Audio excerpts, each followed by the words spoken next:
Good morning. आज अपन देखो जो अपना टॉपिक चल रहा था उससे आगे बात की जाए तो अपन ने जो पिछली क्लास के अंतर्गत जो बुद्धि वाला टॉपिक पढ़ रहे थे उसमें अपन ने बुद्धि की परिभाषाएं, विशेषताएं वगैरह देख ली थी। और अब अपन आगे बात करते बुद्धि के प्रकार। ध्यान से देखो बेटा, बुद्धि के प्रकार क्या पढ़ेंगे? बुद्धि के प्रकार। अब बेटा बात की जाए बुद्धि के प्रकार की तो बुद्धि कितने प्रकार की होती है इसके बारे में हमें अवगत कराने वाले, या मैं ये कह सकता हूँ कि बुद्धि के प्रतिपादक है। तो बुद्धि के प्रतिपादक किसे माना गया है? तो बुद्धि का प्रतिपादक माना गया है थॉर्नडाइक व गेरेट। किसे माना गया है? थॉर्नडाइक और गेरेट को ही बुद्धि के प्रकार का प्रतिपादक माना जाता है। क्या माना जाता है? प्रतिपादक माना गया है। अब यहाँ पे ध्यान दो बेटा, यानी प्रतिपादक में किन किन का नाम रहेगा? थॉर्नडाइक का रहेगा और गेरेट का रहेगा। अब गेरेट की में बात की जाए तो गेरेट भैया कौन है? तो गेरेट अपने मनोविज्ञान में ऐसा मानने वाला पहला मनोवैज्ञानिक है जो ये मानता है कि मनोविज्ञान की उत्पत्ति ग्रीक या यूनान से हुई है। ऐसा कौन मानते हैं? गेरेट मानते हैं। तो ऐसा मानने वाला प्रथम मनोवैज्ञानिक है।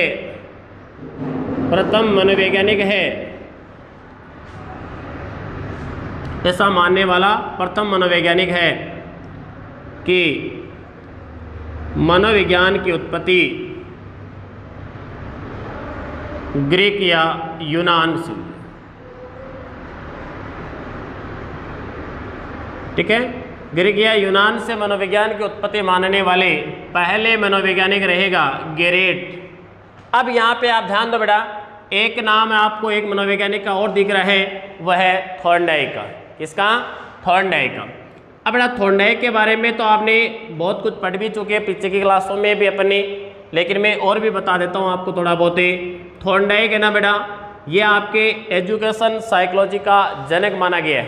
फादर ऑफ एजुकेशन साइकोलॉजी, यानी ये शिक्षा मनोविज्ञान का जनक है बेटा। क्या है? शिक्षा मनोविज्ञान का जनक माना गया है। शिक्षा मनोविज्ञान का क्या है? ये जनक है। क्या है बेटा? शिक्षा मनोविज्ञान का जनक है। इसके अलावा आप ध्यान देना बेटा, थॉर्नडाइक की है जिसे प्रथम शैक्षिक मनोवैज्ञानिक कहा जाता है। प्रथम शैक्षिक मनोवैज्ञानिक के नाम से भी किन्हें जाना जाएगा? थॉर्नडाइक को जाना जाएगा।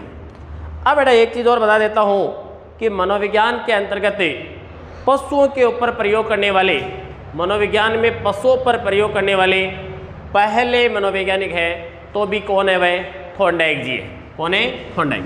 यानी पशुओं पर सबसे पहले मनोविज्ञान में प्रयोग करते हैं, इसीलिए इसे पशु मनोविज्ञान का जनक कहा जाता है। इसके अलावा इन्हें क्या कहा जाता है? पशु मनोविज्ञान का जनक कहा जाता है। पशु मनोविज्ञान का क्या कहा जाता है बेटा? जनक कहा जाता है। इनके अलावा अब देखो बेटा, थॉर्नडाइक ने अधिगम के संबंध में जब अपने अधिगम पढ़ा था तो वहाँ पर अपने देखा कि जो प्रयास व जो त्रुटि का सिद्धांत था, प्रयास व त्रुटि का जो सिद्धांत है वो किसका दिया हुआ है? थॉर्नडाइक का। तो प्रयास व त्रुटि के सिद्धांत का प्रतिपादक माना गया इसे। ठीक है बेटा, अधिगम में प्रयास व त्रुटि के सिद्धांत का प्रतिपादक माना गया है। किसे? थॉर्नडाइक को माना गया बेटा। किसे माना गया है? थॉर्नडाइक। अब यहाँ पे आप ध्यान दो बेटा, थॉर्नडाइक के संबंध में आप ध्यान दे लेना। थॉर्नडाइक ने बेटा आप में बुद्धि के जब सिद्धांत पढ़ेंगे तो इनका पर एक सिद्धांत भी पढ़ेंगे बुद्धि का, और बुद्धि के सिद्धांत में थॉर्नडाइक जी का कौन सा सिद्धांत आता है? तो इन्होंने बुद्धि के संबंध में बहुतत्व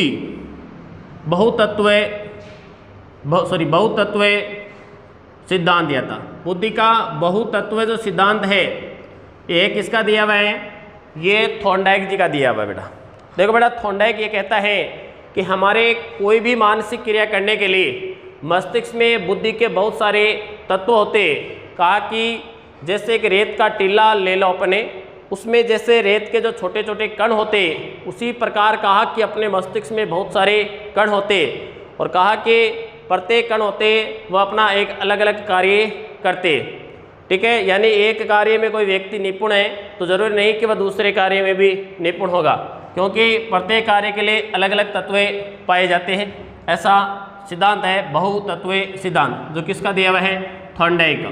तो बहुतत्व सिद्धांत का प्रतिपादक भी कौन है, थॉर्नडाइक है बेटा।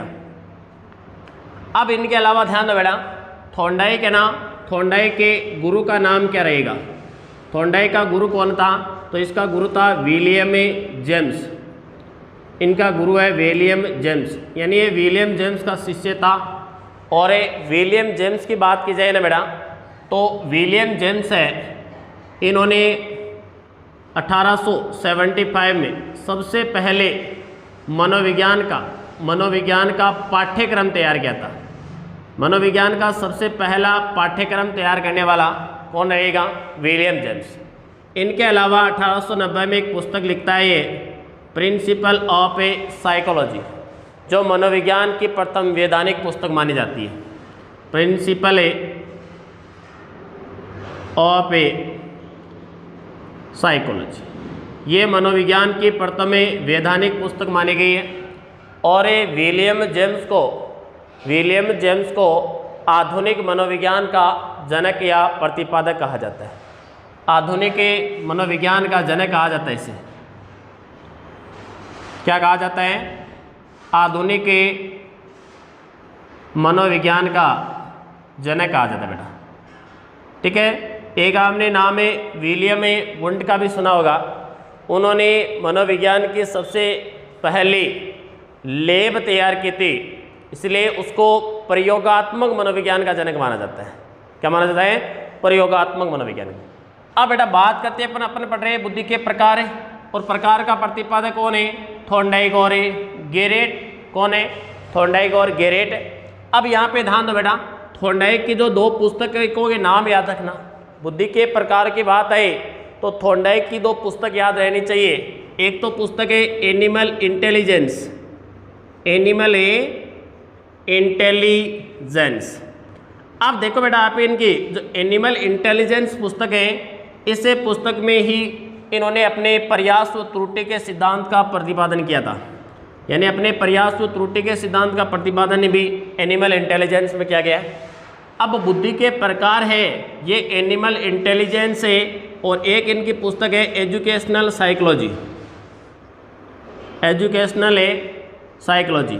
इन दोनों पुस्तक के अंतर्गत थॉर्नडाइक जी ने बुद्धि के 3 प्रकार बताए। बुद्धि के कितने प्रकार बताए, 3 प्रकार बताए बेटा।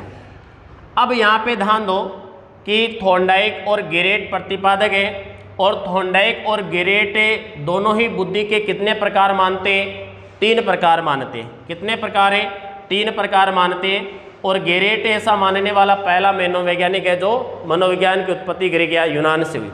और ये थोड़ा बहुत थॉर्नडाइक के बारे में। अब यहाँ पे ध्यान दो बेटा, बुद्धि के 3 प्रकार हैं, और अपन स्पेशली बुद्धि के प्रकार ही पढ़ रहे हैं। ये तो इनके संबंध में मैंने सामान्य से आपको जानकारी दी है, बल्कि अपने विषय स्पेशली पढ़ क्या रहे हैं, बुद्धि के प्रकार पढ़ रहे हैं। तो प्रकार में एक चीज़ तो ये याद रखना कि इनके प्रकार का प्रतिपादक है थॉर्नडाइक और गेरेट है। इनके अलावा इस चीज़ का ध्यान दे लेना कि थॉर्नडाइक ने अपनी एनिमल इंटेलिजेंस और एजुकेशनल साइकोलॉजी जो पुस्तक है उसमें बुद्धि के प्रकारों का वर्णन किया है। और थॉर्नडाइक और गेरेट दोनों के अनुसार ही बुद्धि के कुल 3 प्रकार बताए गए। कितने प्रकार बताए गए, 3 प्रकार। अब वो 3 प्रकार कौन कौन से, एक तो मूर्त बुद्धि, एक अमूर्त बुद्धि, और एक है सामाजिक बुद्धि। ठीक है बेटा, तो अपन देखिए आगे बढ़ते हैं। बुद्धि के प्रकार का प्रतिपादक आपको पता चले गया, थॉर्नडाइक और गेरेट है। अब आप ध्यान दो बेटा, आप बुद्धि के कितने प्रकार हो गए आपके सामने। अब 3 प्रकार पढ़ने वाले। कितने प्रकार है, 3 प्रकार। बुद्धि के प्रकार कितने हो गए, 3। यानी थॉर्नडाइक और गेरेट दोनों के अनुसार बुद्धि के कुल प्रकार की संख्या रहेगी 3 रहेगी। अब देखो बेटा, जैसे पहला प्रकार ले रहा हूं मैं, मूर्त बुद्धि। कौन सी बुद्धि, मूर्त बुद्धि। अब यहाँ पे ध्यान दो बेटा, आप जो मूर्त बुद्धि है ना, मूर्त बुद्धि, ये जो शब्द लिखा हुआ दिख रहा है आपको बोर्ड पे, ये जो मूर्त बुद्धि शब्द है ना, इसका मनोविज्ञान में सबसे पहली बार प्रयोग है वह गेरेट जी ने किया था। किसने किया था? गेरेट ने किया था। तो इस शब्द का सर्वप्रथम प्रयोग, इस शब्द का सर्वप्रथम प्रयोग किसने किया? गेरेट ने किया था बेटा। किसने किया? गेरेट ने किया। यानी इस शब्द का सबसे पहली बार मनोविज्ञान में कौन करते हैं? गेरेट करते हैं। अब देखो बेटा, जबकि मूर्त बुद्धि है ना, इसे मूर्त बुद्धि में बात करता हूँ तो थॉर्नडाइक ने इसको अलग ही नाम से जाना था। थॉर्नडाइक ने इनका नाम क्या रखा था? थॉर्नडाइक ने मूर्त बुद्धि को गामक व यांत्रिक बुद्धि के नाम से पुकारा। गामक व यांत्रिक बुद्धि। अब यहाँ पे ध्यान दो बेटा आप। अब देखो, एक तो आपको ये चीज़ क्लियर हो गई कि मूर्त बुद्धि है ना, मूर्त बुद्धि शब्द का प्रयोग तो कौन कर रहा है? गेरेट कर रहा है। जबकि थॉर्नडाइक क्या कर रहा है? इसके स्थान पर गामक या यांत्रिक कर रहा है। जबकि मैं एक और इसका अन्य नाम बता देता हूँ, एक अन्य नाम और भी बता देता हूँ मैं आपको। इसको व्यवहारिक बुद्धि भी कहा जाता है। क्या कहा जाता है? व्यवहारिक बुद्धि भी कहा जाता है। अब देखो बेटा आपके सामने, अब देखो, व्यवहारिक बुद्धि कहो, गामक बुद्धि कहो, यांत्रिक बुद्धि कहो, मूर्त बुद्धि कहो, एक ही बात है, कोई अलग अलग नहीं है। लेकिन इतना ध्यान दे लेना कि मूर्त बुद्धि शब्द का प्रयोग सबसे पहली बार गेरेट करता है और गामक और यांत्रिक का जो प्रयोग है ये थॉर्नडाइक करता है। इनके अलावा एक अन्य नाम से और जान सकते हैं अपने, तो वह है व्यवहारिक बुद्धि। अब यहाँ पे आप ध्यान दो बेटा कि जो मूर्त बुद्धि है ना, व्यवहारिक बुद्धि वगैरह कैसे कहा जाता है अभी बताता हूँ। पहले समझो आपकी मूर्त बुद्धि है क्या। तो बेटा मूर्त बुद्धि क्या होती है? यानी हमारे मस्तिष्क की वह मानसिक क्षमता, हमारे मस्तिष्क की वह मानसिक क्षमता जो कोई भी ठोस वस्तु, जो फिजिकली भौतिक वस्तु होती है, जिसका आकार आकृति होती है, उनको समझने के लिए जो हमारे मस्तिष्क की क्षमता है उसे क्या कहा जाएगा? मूर्त बुद्धि कहा जाएगा। जैसे अभी आप क्लास देख रहे हो मेरी, तो आपके सामने आपके हाथ में क्या पड़ा है? क्या रखा हुआ है? मोबाइल। तो अब इस मोबाइल की एक ठोस वस्तु हो गई है, ठोस वस्तु है, इसके भौतिक वस्तु आकार आकृति है। अब इसके बारे में आप समझते हो कि हाँ भाई ये मोबाइल, मैं तो लैपटॉप पे देख रहा हूँ, ये तो लैपटॉप है। तो वह आपके जो मस्तिष्क की जो क्षमता है ये समझने की, यह आपकी क्या रहेगी? यह मूर्त बुद्धि रहेगी। क्या रहेगी? मूर्त बुद्धि रहेगी। तो मूर्त बुद्धि क्या होती है? यानी वह मानसिक क्षमता, वह मानसिक क्षमता, वह आपके दिमाग की कैपेसिटी जिसके द्वारा ठोस वस्तुओं को समझा जाता है, जिसके द्वारा ठोस वस्तुओं को समझा जाता है, ठोस वस्तुओं को समझा जाता है, समझा जाता है। आया समझ में? जिसके द्वारा ठोस वस्तुओं को समझा जाएगा तो वह हमारे मस्तिष्क में जो बुद्धि है वह थॉर्नडाइक और गेरेट जी का मानना है कि वह मूर्त बुद्धि है। क्या है? मूर्त बुद्धि। अब देखो बेटा, मूर्त बुद्धि का जो संबंध है, मूर्त बुद्धि का संबंध किससे रहेगा? तो मूर्त बुद्धि का संबंध होता है मशीनों व यंत्रों से। अब बेटा कोई भी मशीन है या कोई भी यंत्र है वह ठोस वस्तु होती है। क्या होते हैं? ठोस।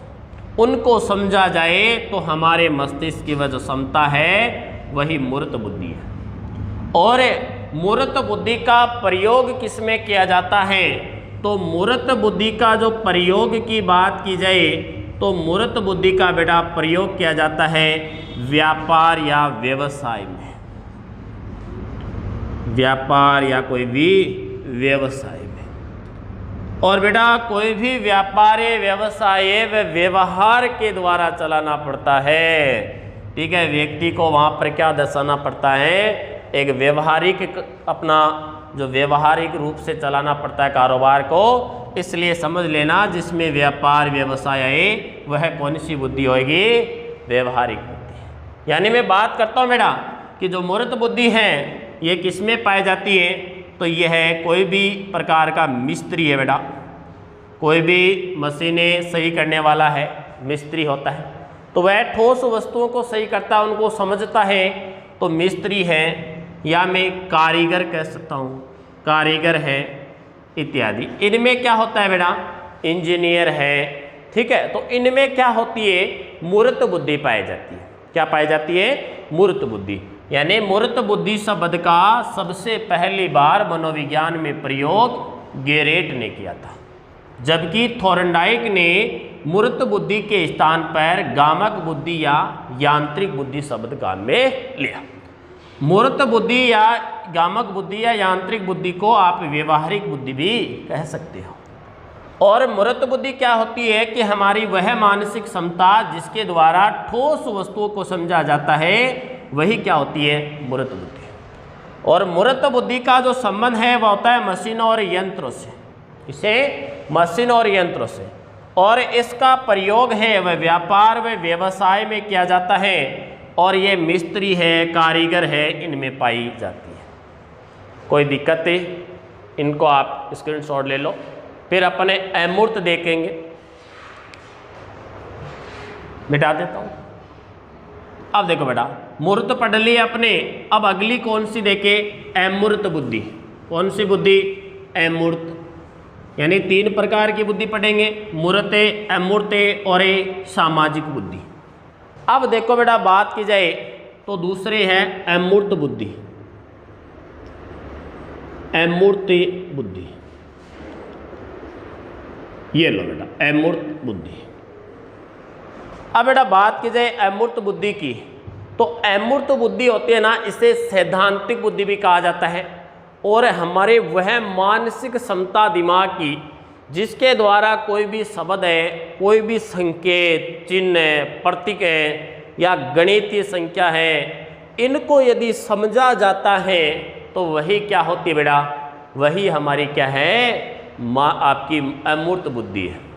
क्या होती है? अमूर्त बुद्धि। यानी कोई भी अपन कल्पना करते हैं, कोई भी अपन को पुस्तकीय ज्ञान है, ठीक है, या अपन की कोई भी विचार है, इनसे संबंधित आपकी जो कौन सी बुद्धि होती है? अमूर्त बुद्धि होती है। और अमूर्त बुद्धि का प्रयोग किसमें करते हैं अपने?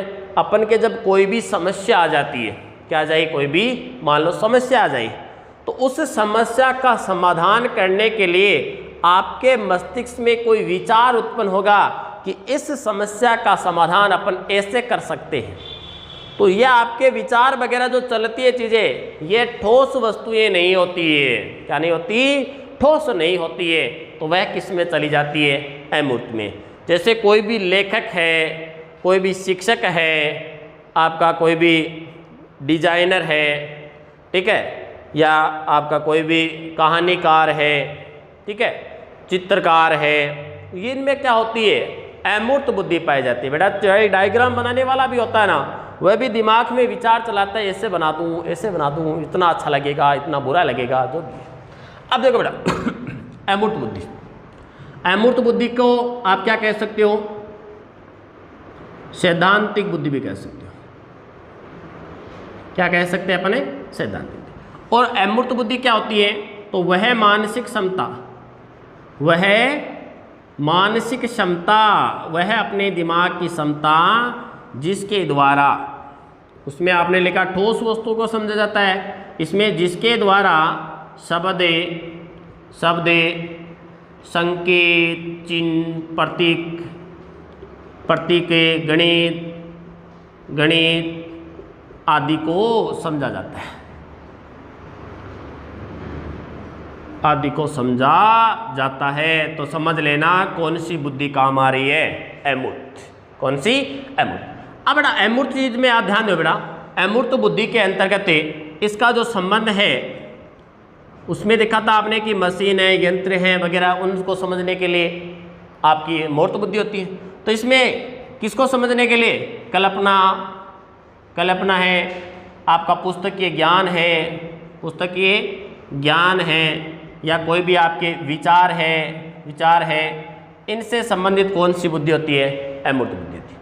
और अमूर्त बुद्धि का प्रयोग किसमें करते बेटा? मूर्त बुद्धि का प्रयोग किसमें करते? तो व्यापार और व्यवसाय में। और अमूर्त बुद्धि का प्रयोग करते समस्या समाधान में। किसमें करते बेटा? समस्या समाधान में इसको काम में लिया जाता है। ध्यान दो बेटा, समस्या समाधान में कौन सी बुद्धि काम आएगी? अमूर्त बुद्धि काम में आएगी।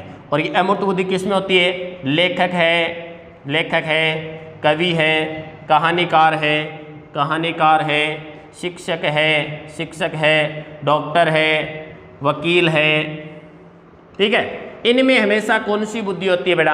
अमूर्त बुद्धि होती है। कौन सी? अमूर्त बुद्धि। अब देखो बेटा, एक आपके सामने रह गई सामाजिक बुद्धि। कौन सी बुद्धि? सामाजिक बुद्धि। ये लो बेटा, बुद्धि के 3 प्रकार थे, मूर्त, अमूर्त और सामाजिक। अब सामाजिक बुद्धि क्या होती है?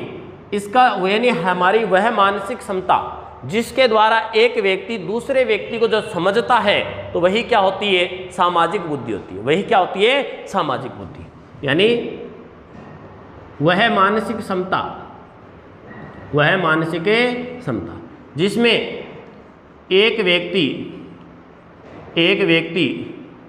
दूसरे व्यक्ति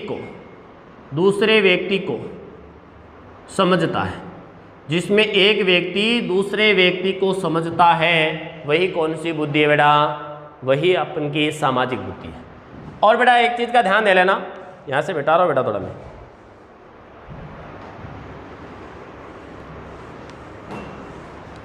इसमें ध्यान दो बेटा आप, किसमें? सामाजिक।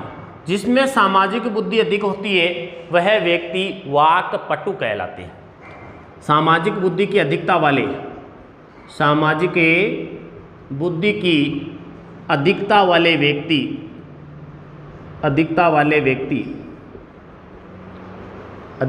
व्यक्ति क्या कहलाते बेटा? वाक्पटु कहलाते हैं। क्या कहलाते? वाक्पटु। अब बेटा वाक्पटु क्या होता है? वाक्पटु वह होता है जिनका समाज में कोई एक स्थान होता है, जिनको एक नाम से जाना जाता है, जो इनकी विचारधारा पर कोई व्यक्ति चलना चाहता है कि वो फलाणु आदमी भी हो, मैं भी बयान को पूछाऊँ, तो वह व्यक्ति बयान को तो मतलब कहीं हो वो वाक्पटु हो। क्या होता है? वाक्पटु। तो वह क्या होते बेटा? वाक्पटु होते। और ये सामाजिक बुद्धि है ना, किसमें होती है? कोई भी आपके राजनेता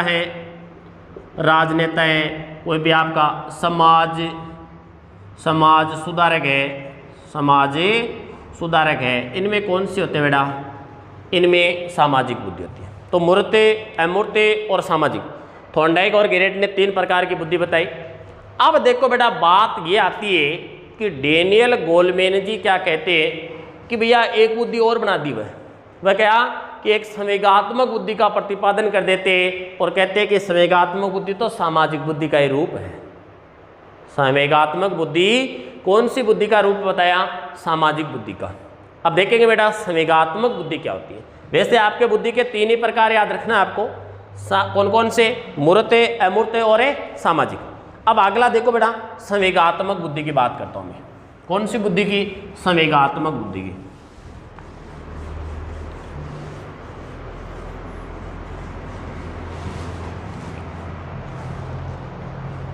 अब ध्यान दो बेटा, कौन सी बुद्धि? तो संवेगात्मक बुद्धि।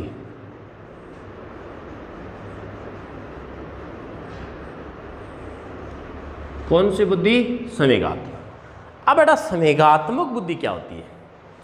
संवेगात्मक बुद्धि क्या होती है?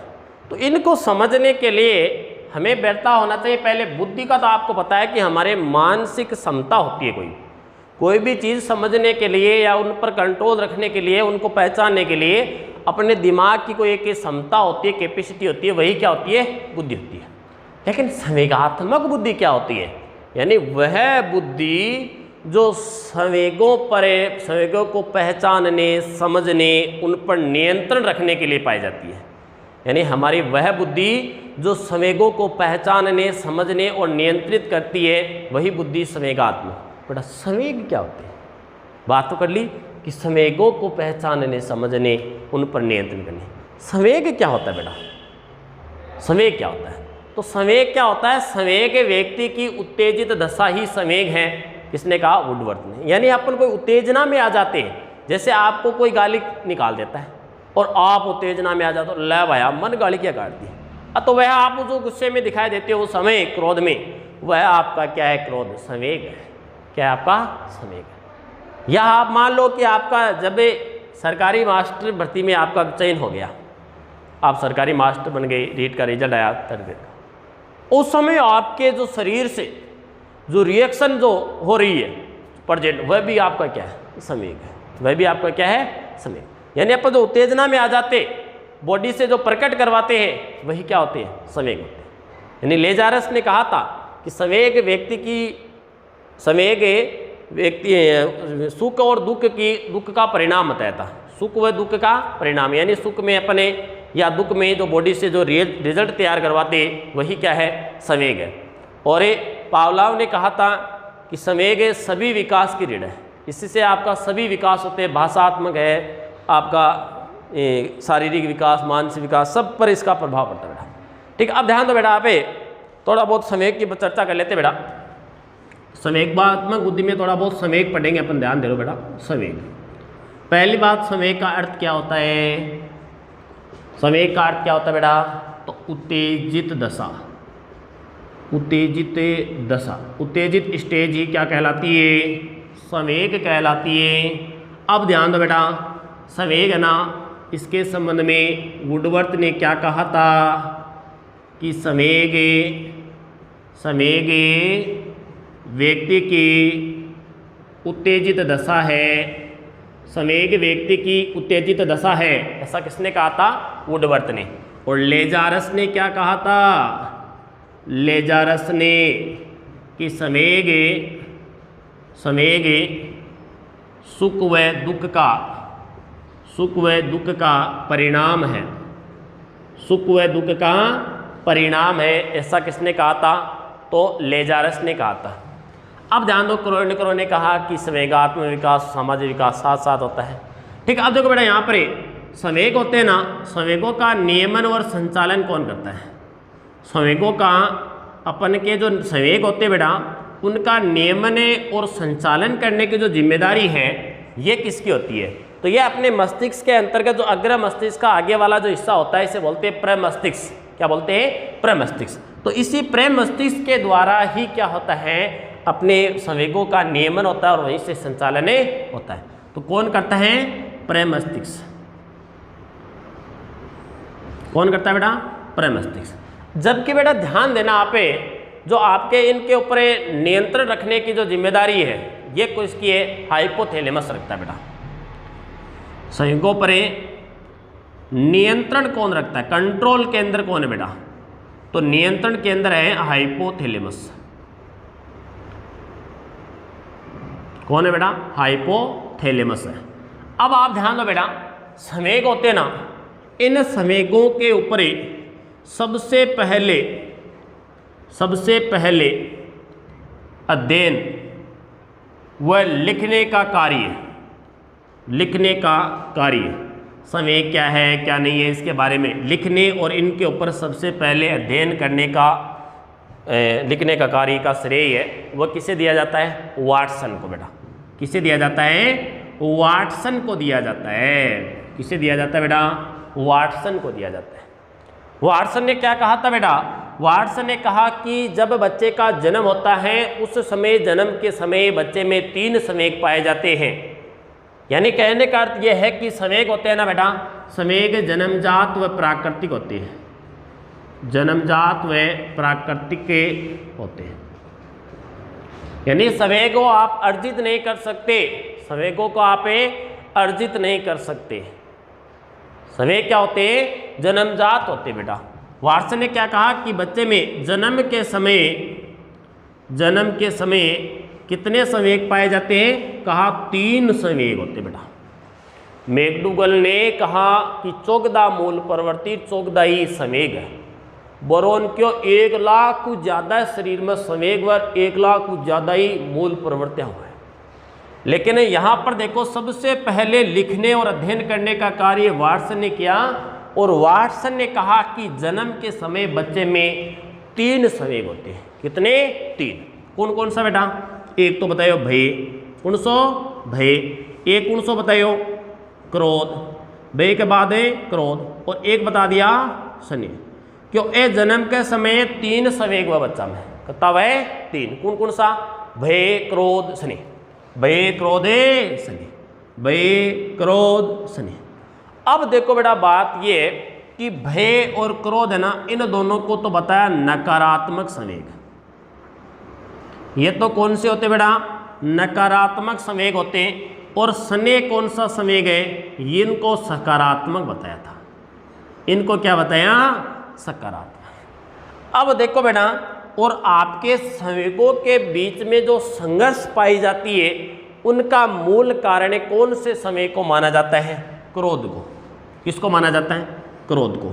यानी संवेगों में संघर्ष का मूल कारण है, संघर्ष का मूल कारण, यानी आपके भय क्रोध स्नेह, इन सभी संवेगों में आपस में जो लड़ाई झगड़े की बात की जाए तो वह आता है संघर्ष का मूल कारण क्रोध है। जब व्यक्ति को क्रोध आता है ना, तो ही इनमें क्या होता है, सब में आपस में संघर्ष से कंपटीशन होगा। जब संघर्ष ये तब कब उत्पन्न होगा, क्रोध से। तो क्रोध करना छोड़ देना बेटा, आपके संवेगों में संघर्ष से समाप्त।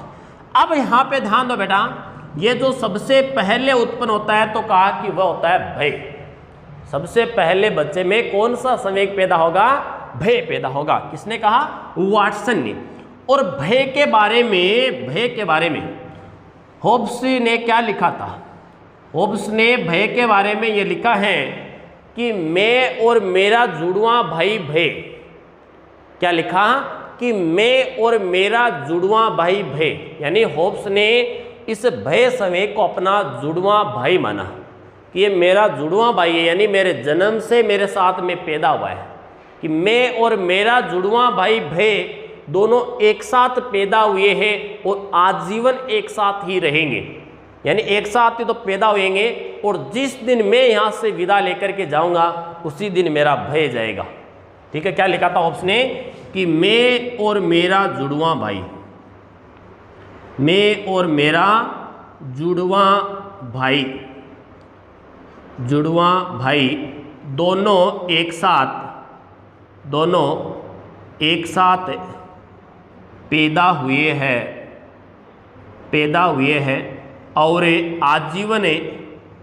और आजीवन एक साथ ही रहेंगे, और आजीवन एक साथ ही रहेंगे। किसने कहा, होब्स ने। ठीक है बेटा। अब देखो बेटा, संवेग के बारे में थोड़ी सी चर्चा की है। अब पढ़ने वाले अपन को संवेगात्मक बुद्धि पढ़ क्या रहे, संवेगात्मक बुद्धि पढ़ रहे हैं। अच्छा, तो ध्यान दो बेटा संवेग के बारे में। संवेग का अर्थ क्या है, उत्तेजित दशा। संवेग क्या होते हैं, जन्मजात होते, प्राकृतिक होते, सार्वभौमिक होते। सार्वभौमिक होते हैं, सभी में होते बेटा, यानी कि मार मत आई को नहीं, सब में बेटा। और वुडवर्थ ने कहा कि संवेग व्यक्ति की क्या है, उत्तेजित स्टेज है। लेजारस काई क्यों संवेग ना अपने सुख दुख को जो रिजल्ट आपा दिखावा लोगों ने, वही आपनू संवेग है। खुशी का मान आपा ज्ञान की रिएक्शन करा, दुख में ज्ञान की करा, जो वो रिजल्ट तैयार करा सुख दुख में, वही आपनू संवेग है। संवेगों पर बेटा नियमन और संचालन करने का कार्य प्रमस्तिष्क करता है। संवेगों पर कंट्रोल हाइपोथैलेमस रखता है। संवेगों पर सबसे पहले अध्ययन और लिखने का कार्य वाटसन ने किया। और वाटसन ने कहा जन्म के समय बच्चे में 3 संवेग, भय क्रोध स्नेह, और भय और क्रोध दोनों को नकारात्मक बताया और स्नेह को सकारात्मक बताया।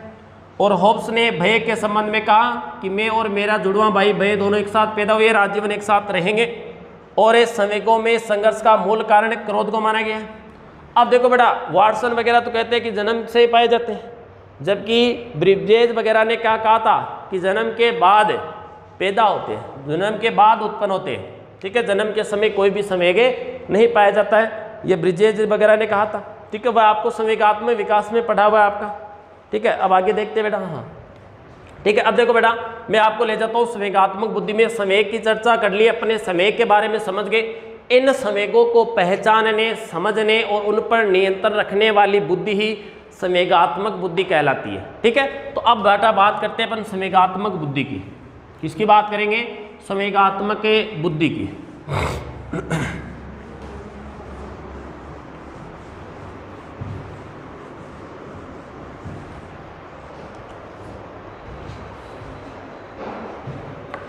किसकी बात करेंगे बेटा? संवेगात्मक बुद्धि की।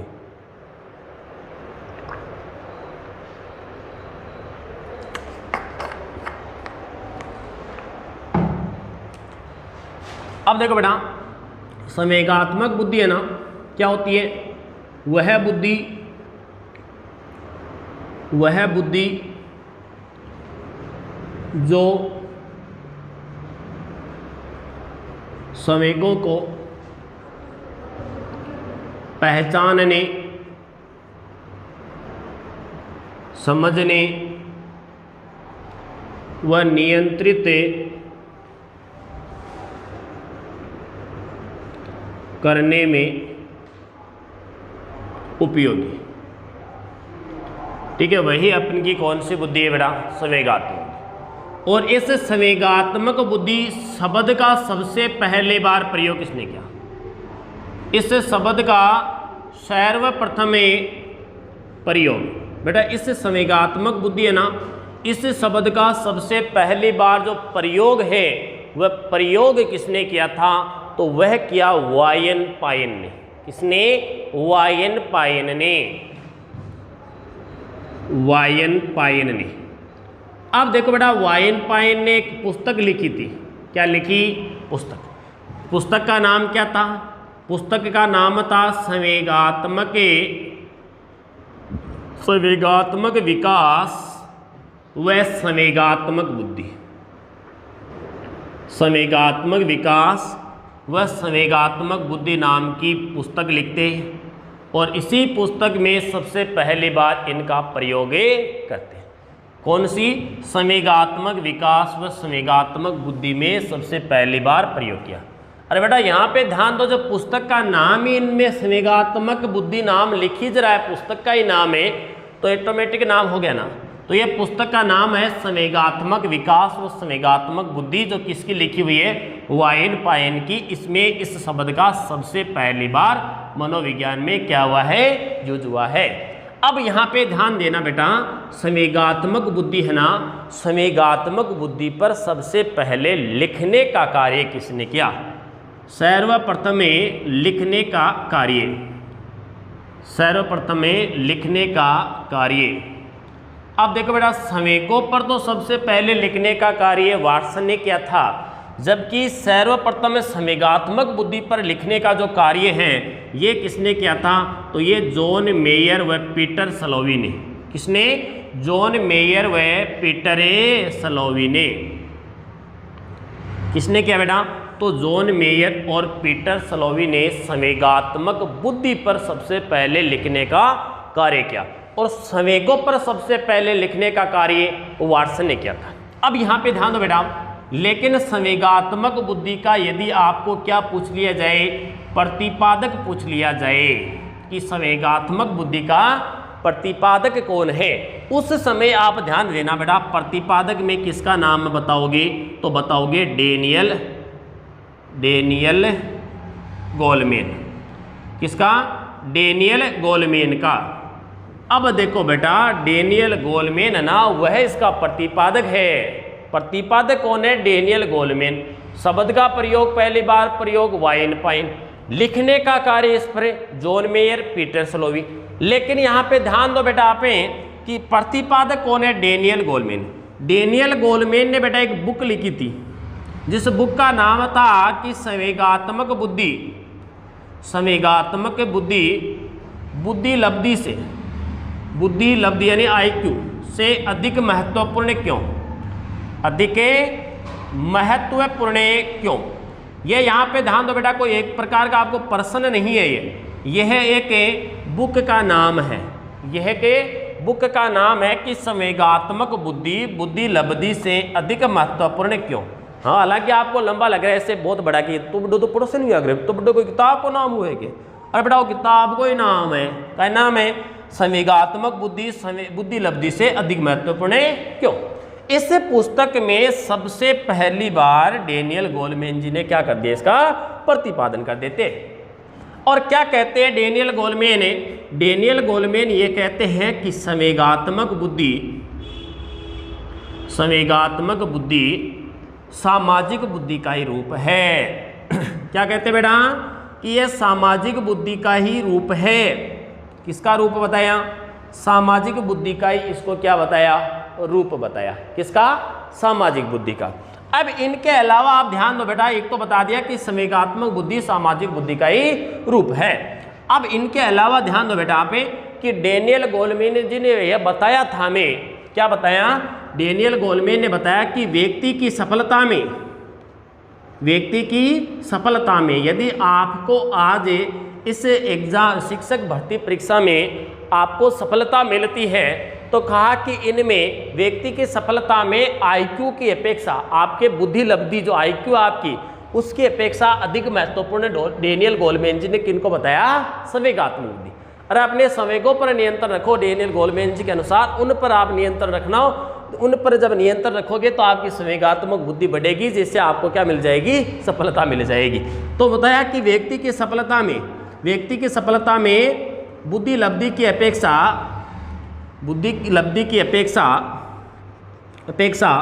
संवेगात्मक बुद्धि अधिक महत्वपूर्ण है।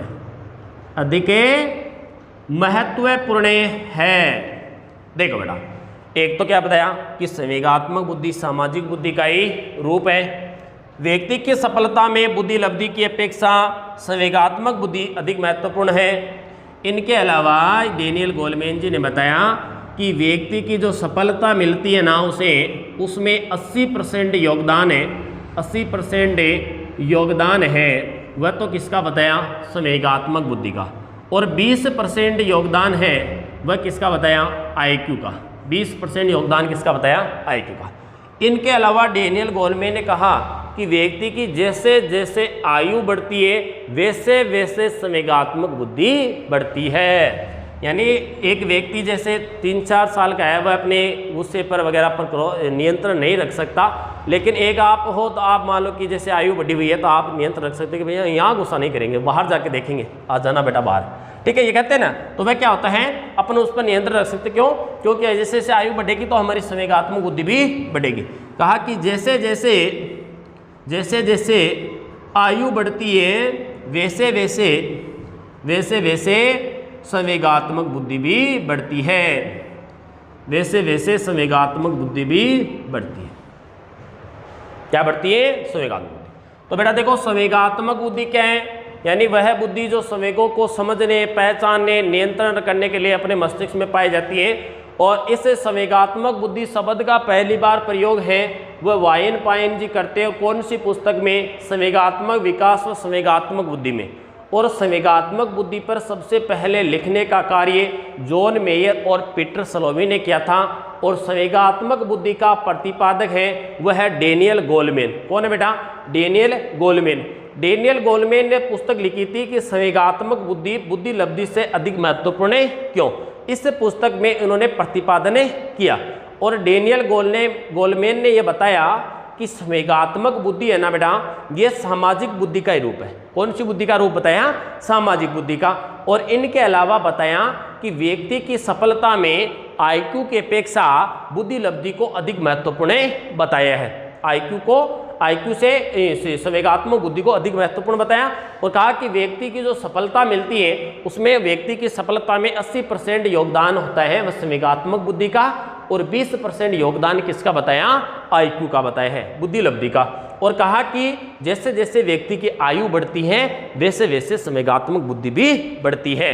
ठीक है, अब यहाँ उनके बाद आगे बढ़ते बेटा,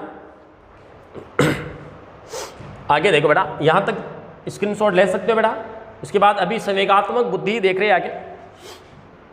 चलो बेटा, अब देखो बेटा, आगे मैं बात करता हूं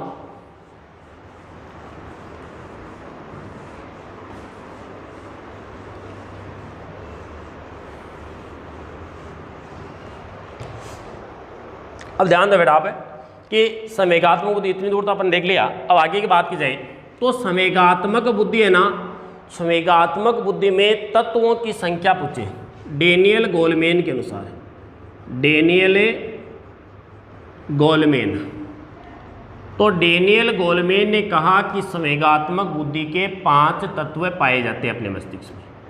कितने तत्व होते हैं? 5 तत्व पाए जाते हैं। यानी संवेगों को पूरा समझने वगैरह वगैरह चलाने के लिए, पहचानने, कंट्रोल रखने के लिए कहा कि मस्तिष्क में, अपनी बुद्धि में 5 छोटे छोटे इस बुद्धि में क्या पाए जाते हैं? तत्व पाए जाते हैं। 19 से पूरी इस बुद्धि का संचालन होता है। उसमें कौन कौन से बताए बेटा? एक तो स्व जागरूकता, स्व जागरूकता, एक है स्व प्रबंधन, स्व प्रबंधन, एक है अभिप्रेरणा, अभिप्रेरणा, एक है सहानुभूति, सहानुभूति, और एक बताया सामाजिक कौशल, सामाजिक कौशल। ये 5 तत्व है, स्व जागरूकता, स्व प्रबंधन, अभिप्रेरणा, सहानुभूति, सामाजिक कौशल।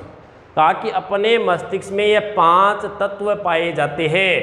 एक तत्व का नाम रखा स्व जागरूकता, एक स्व प्रबंधन, एक अभिप्रेरणा, एक सहानुभूति और एक सामाजिक कौशल। ठीक है। अब देखो बेटा, जबकि पीटर स्लोवी है ना, उसने भी संवेगात्मक बुद्धि के 5 तत्व बताए। कितने? 5 तत्व। किसने ये बताए? पीटर स्लोवी ने। क्या बताइए पीटर स्लोवी ने? पीटर स्लोवी ने कहा कि अपने संवेगों को, पहला तत्व बताया, एक तो अपने संवेगों को समझने, अपने संवेगों को समझने, पहचानने और नियंत्रित रखने की क्षमता। और दूसरी अपने मस्तिष्क में तत्व बताया कि दूसरे व्यक्ति के संवेगों को समझने, पहचानने और उनको नियंत्रित रखने की क्षमता। तीसरा बताया अपने संवेगों को अभिप्रेरित करने की क्षमता। और चौथा बताया दूसरों के संवेगों को अभिप्रेरित करना। और पांचवा अंतर व्यक्ति संबंध स्थापित करना, अंतर व्यक्ति संबंध स्थापित करना। ये 5 तत्व पीटर स्लोवी ने किसके बताए? संवेगात्मक बुद्धि के बताए। अब देखो बेटा, संवेगात्मक बुद्धि के घटक या आयाम पूछे ना, संवेगात्मक बुद्धि के घटक या आयाम, तो संवेगात्मक बुद्धि के घटक या आयाम है 7। सबसे पहले संवेगों का प्रयोग, संवेगों का प्रयोग करो। प्रयोग करने के बाद हमें क्या होगी? संवेगों की समझ, संवेगों की समझ होगी। समझ होने के बाद क्या करो आप? संवेगों का एक एक अलग अलग कर दो। ये संवेग नकारात्मक है, भाई ये सकारात्मक है। यानी क्या करेंगे अपन? संवेगों का एकीकरण। एकीकरण करने के बाद क्या होता है? उनमें से अच्छे अच्छे संवेगों का क्या करेंगे? पहचान छांटे लेंगे। तो संवेगों का क्या करेंगे? सुगमीकरण, संवेगों का सुगमीकरण करेंगे। सुगमीकरण होने के बाद क्या होता है? जो अच्छे संवेग होते हैं उनका क्या करना पड़ता है? मैनेजमेंट करना पड़ता है। संवेगों का क्या करेंगे? संवेगों का प्रबंधन करेंगे। संवेगों का क्या करेंगे? प्रबंधन करने के बाद संवेगों को क्या करेंगे? अभिप्रेरित करेंगे बेटा। संवेगों को क्या करेंगे? संवेगों को अभिप्रेरित। और उसके बाद संवेगों को क्या किया जाता है? उनका क्या किया जाएगा? मूल्यांकन। संवेगों का क्या करेंगे? मूल्यांकन करेंगे कि ये संवेग कितना लाभदायक रहा, अपनी बुद्धि कितना इस पर कंट्रोल रख पाई है या नहीं रख पाई है। तो संवेगात्मक बुद्धि के घटक या आयाम है वह कितने हो गए? अपने कितने हो गए? 7 घटक हो गए। एक तो संवेगों को प्रयोग, संवेगों की समझ, संवेगों का एकीकरण, संवेगों का सुगमीकरण, संवेगों का प्रबंधन, संवेगों को अभिप्रेरित करना और संवेगों का मूल्यांकन करना। अब देखो बेटा, संवेगात्मक बुद्धि है ना, इस संवेगात्मक बुद्धि का मापन सूत्र क्या होता है? संवेगात्मक बुद्धि का मापन सूत्र क्या होता है? तो संवेगात्मक आयु बट्टा मानसिक आयु गुणा 100। देखो बेटा, मापन सूत्र क्या होता है? संवेगात्मक आयु बट्टा वास्तविक आयु बट्टा वास्तविक आयु इंटू 100। ठीक है। अब संवेगात्मक आयु क्या होती है? यानी बेटा 5 साल का कोई बच्चा है और उन्हें अपने संवेगों पर नियंत्रण जैसे 8 साल के बच्चे के जैसा रख रहा है तो उसकी संवेगात्मक आयु 8 साल मानी जाती है, वास्तविक आयु 5 साल इंटू क्या कर दो 100, तो इससे क्या निकल जाता है आपकी संवेगात्मक बुद्धि ज्ञात हो जाती है। क्या ज्ञात हो जाती है? संवेगात्मक बुद्धि। तो संवेगात्मक बुद्धि मापन सूत्र होता है संवेगात्मक आयु बटा वास्तविक आयु। वास्तविक आयु जो तैथिक आयु कहलाती है, जो अपने जन्म तिथि से संबंधित, मतलब कि आपकी जो वर्तमान में जो रियल एज है वह होती है आपकी वास्तविक आयु, गुणा में क्या कर दो 100 कर दो, आप क्या ज्ञात कर सकते हो? संवेगात्मक बुद्धि। और संवेगात्मक बुद्धि है ना, इसका सबसे पहले मापन किसने किया था? तो बेटा संवेगात्मक बुद्धि का सबसे पहले मापन किया था बारओन ने। किसने किया? बारओन ने। तो संवेगात्मक बुद्धि का सर्वप्रथम मापन बताओ बेटा, सबसे पहले संवेगात्मक बुद्धि का मापन किसने किया? तो सबसे पहले मापन किया था बारओन ने। किसने? बारओन ने। और कहाँ पर किया था? तो कनाडा के ट्रेंच विश्वविद्यालय में। कहाँ पर है? ट्रेंच विश्वविद्यालय में इस संवेगात्मक बुद्धि का विश्व में सबसे पहली बार क्या करता है? मापन करता है बेटा। इस सूत्र के द्वारा सबसे पहली बार मापन किसने किया? बारओन ने किया था। जबकि बेटा ये मनोवैज्ञानिक है बेटा, बारओन है ना। अब देखो बेटा, भारत में यदि आपको भारत में पूछी जाए, भारत में संवेगात्मक बुद्धि का सर्वप्रथम मापन, तो बेटा बात करते हैं अपन भारत में अपने सबसे पहले, जो भारत में सबसे पहले संवेगात्मक बुद्धि का मापन करने वाला है तो वह कौन है बेटा? तो वह है डॉक्टर एन.के. चड्ढा। कौन है? एन.के. चड्ढा है बेटा, ठीक है। और यहाँ पर लाहौर, ये आपके दिल्ली विश्वविद्यालय के अंतर्गत ये क्या करते हैं? सबसे पहली बार इसका क्या कर लेते बेटा? प्रयोग करते हैं। तो भारत में संवेगात्मक बुद्धि का सबसे पहली बार प्रयोग एन.के. चड्ढा ने, और विश्व में सबसे पहली बार प्रयोग बारओन ने किया था। किसने? बारओन ने। अब संवेगात्मक बुद्धि शब्द का प्रयोग वाइनपाइन ने, इस पर लिखने का कार्य सबसे पहले किसने किया? तो लिखने का कार्य किसने किया था बेटा? तो वह किया था आपके जॉन मेयर और पीटर स्लोबी ने। जबकि इस संवेगात्मक बुद्धि का प्रतिपादन है, वह प्रतिपादन किया डेनियल गोलमैन ने। और डेनियल गोलमैन ने कहा कि ये संवेगात्मक बुद्धि है ना, ये किसका रूप है? एक सामाजिक बुद्धि का ही क्या है? रूप है। क्या है बेटा? सामाजिक बुद्धि का इसको क्या बताया? रूप बताया। और ध्यान दो बेटा, कहा कि व्यक्ति की सफलता में IQ की अपेक्षा इसको ज़्यादा महत्व दिए है। कहा कि व्यक्ति के सफलता में 80% योगदान है, वह तो किसका बताया? वह तो संवेगात्मक बुद्धि का। और 20% योगदान किसका बताया था? IQ का। किसका? IQ का। और कहा कि व्यक्ति की जैसे जैसे आयु बढ़ती है वैसे वैसे संवेगात्मक बुद्धि भी बढ़ती है। और फिर संवेगात्मक बुद्धि के ये तत्व हैं, तो वह तत्वों की संख्या बताई उन्होंने 5: स्वयं जागरूकता, स्वयं प्रबंधन, अभिप्रेरणा, सहानुभूति और सामाजिक कौशल। और पीटर स्लोबी के अनुसार अपने संवेगों को समझने, पहचानने, नियंत्रित करना, दूसरों के संवेगों को समझना, पहचानना, नियंत्रित करना, अपने संवेगों को अभिप्रेरित करना, दूसरे के संवेगों को अभिप्रेरित करना और अंतर व्यक्ति संबंध स्थापित करना। और उसके बाद अपने देखा कि संवेगात्मक बुद्धि है, इनके घटक या आयाम है वह 7 होते हैं: संवेगों का प्रयोग, संवेगों की समझ, संवेगों का एकीकरण, संवेगों का सुगमीकरण, संवेगों का प्रबंधन, और उसके बाद संवेगों को अभिप्रेरित करना, और उसके बाद संवेगों का मूल्यांकन करना। और संवेगात्मक बुद्धि मापने का सूत्र होता है संवेगात्मक आयु बटा वास्तविक आयु गुणा 100। और इस संवेगात्मक बुद्धि का मापन है सबसे पहली बार बारओन ने किया था। और भारत में सबसे पहली बार यदि पूछा जाए संवेगात्मक बुद्धि का मापन किसने किया, तो वह किया एन.के. चड्ढा ने। किसने किया? एन.के. चड्ढा ने। ठीक है बेटा। अब इसके बाद अपन देखेंगे अपने बुद्धि के सिद्धांत। क्या पढ़ेंगे? बुद्धि के सिद्धांत पढ़ेंगे। और उसके बाद बुद्धि के अपने बुद्धि लब्धि पढ़ेंगे, IQ। ठीक है। और IQ का सबसे पहले जो विचार है वह दिया था आपने एल्फ्रेड बिने ने दिया था। और इसके जो सूत्र वगैरह है वह किसका दिया हुआ है? विलियम स्टर्न का दिया हुआ है। ठीक है। और उसके बाद अपने संवेगात्मक बुद्धि का परीक्षण देखेंगे।